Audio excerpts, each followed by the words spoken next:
Duval. Yeah, so education and experience, there's a lot of ins and outs to a real estate transaction, and that's a benefit of working with an experienced real estate professional who could walk you through the process of, for many people, what's going to be your biggest investment, in your life. And to have somebody that's very experienced and educated to walk you through it is a plus.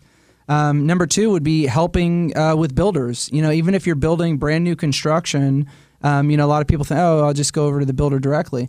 But there's a lot of benefits of actually working with a licensed real estate professional to help walk you through that process. And we could bring our experience to a new construction process and be another set of eyes keeping the builders accountable to what they should be doing in the transaction. Builders, they rely on realtors. Realtors bring a lot of customers their way.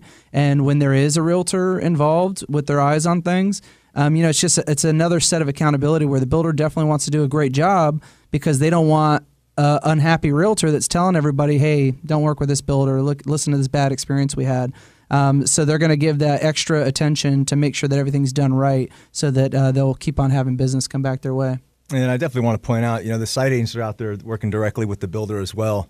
And I always had I'm looking at on the other side of the fence. If you're out there trying to buy a home, you want someone looking out for your best interest. So I don't know why you wouldn't go in with a builder's agent, with a buyer's agent to help you out with that process. We're out there trying to help you negotiate the best deal to get you in that home. Right. And then number four, price guidance. Help them make sure that you don't pay too much as a home buyer. Help them make sure that you don't receive too little as a home seller.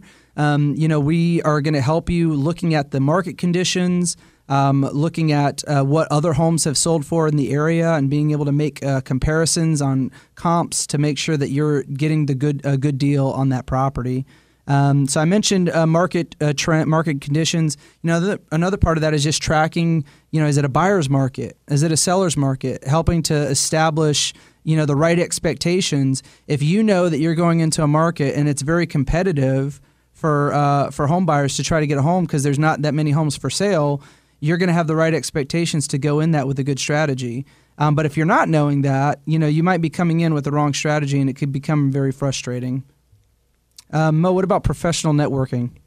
I think this is a big one. I think it gets overlooked a lot. But we have agents that specifically reach out to us quite often on listings that we may be having, we may have coming up. The relationships that we've done with other agents, it kind of helps move things along. Maybe with things that we have coming up, or we're trying to move, to help our customers out.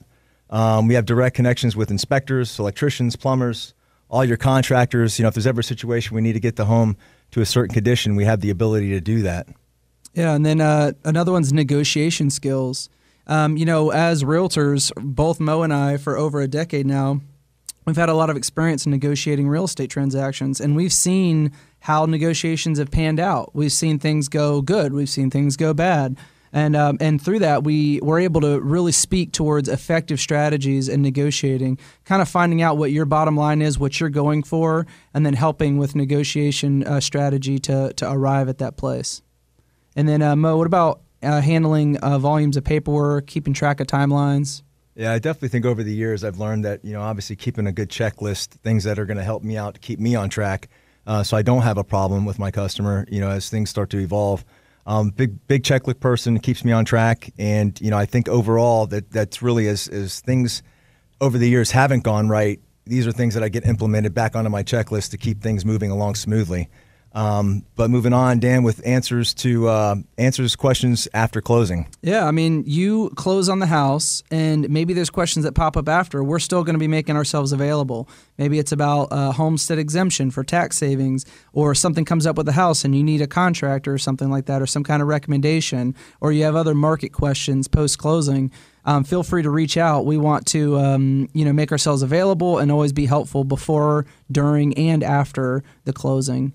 But as a real estate agent, can they lie, Dan? Yeah, real estate agents can't lie, so that's a benefit. That's a lie. All right. Well, hey, listen, real estate agents shouldn't lie. They can, and it's true. There might be some agents out there that you should avoid, maybe with less experience. But the point we wanted to bring out here, actually, is that there's more severe repercussions for a state-licensed real estate professional than maybe for that for sale by owner seller that you may be approaching. Maybe you find that house with a for sale by owner sign in the yard, and you're working with some seller that doesn't understand real estate law, doesn't realize that hiding the fact that they have termites is an issue, or other things like that. So having a real estate agent, I'm not saying 100% of the time you can always trust everybody, that nobody's lying, but just know that there's more severe repercussions for state licensed real estate professionals, and we want to make sure that we're doing, not only doing a good job for you, but also we're telling the seller, we're telling the buyer to make sure that they're doing what they should be doing through the transaction. And getting into the MLS, Dan, why is that such a gold mine for sellers? Yeah, so there's like Vince just said, there's a lot of real estate agents in Northeast Florida, and the truth is that a lot of the majority of home buyers start their search online. The majority of home buyers work with real estate agents to buy a house.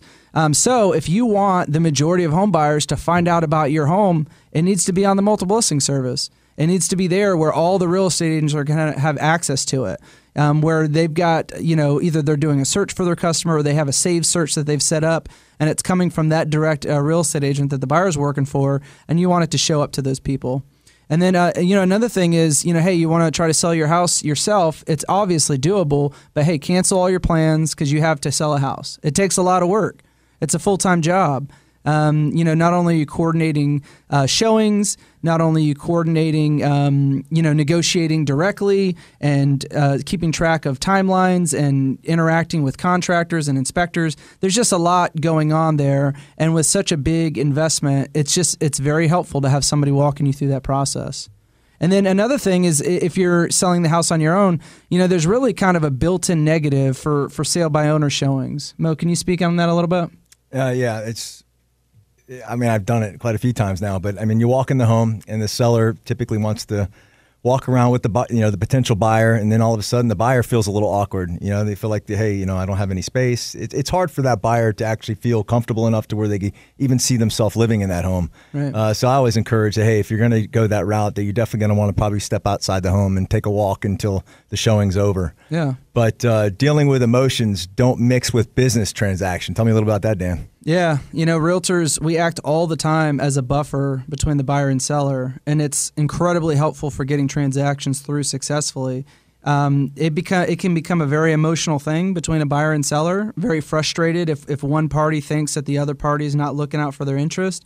And, I've been that middle person where the buyer or the seller is, screaming that how angry they are at the other party. And I'm able to kind of diffuse that situation and then actually relay the gist of what they're saying to the other party without keeping emotions flared. So this is actually, it might not sound like a big thing, but when you're in the heat of a real estate transaction and a seller is, they're making an offer on another house, so they're depending on this transaction to go through, or the buyer, now they've spent money on inspections and appraisal and they're $1,000 in or more, and they don't think the deal's going to go through, emotions can really get, heightened.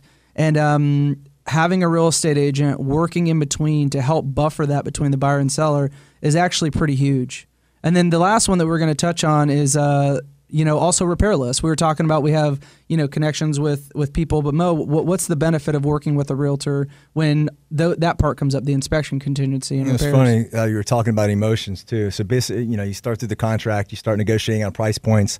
Hopefully things go smooth through that process. And then, the next phase is typically to get involved with the repairs. Then all of a sudden you receive a laundry list of repairs that may come up. Now more emotions are involved. Oh my God, I can't believe they're asking for all these items to get corrected. These are all negotiable. These are things that, we could agree or not agree to. But the biggest part is being able to manage that and being able to recommend vendors that can get that work done on time, so we meet our timelines to keep things moving effectively. Yeah, and not only that, so one, we have those recommended vendors that can help and do trustworthy work.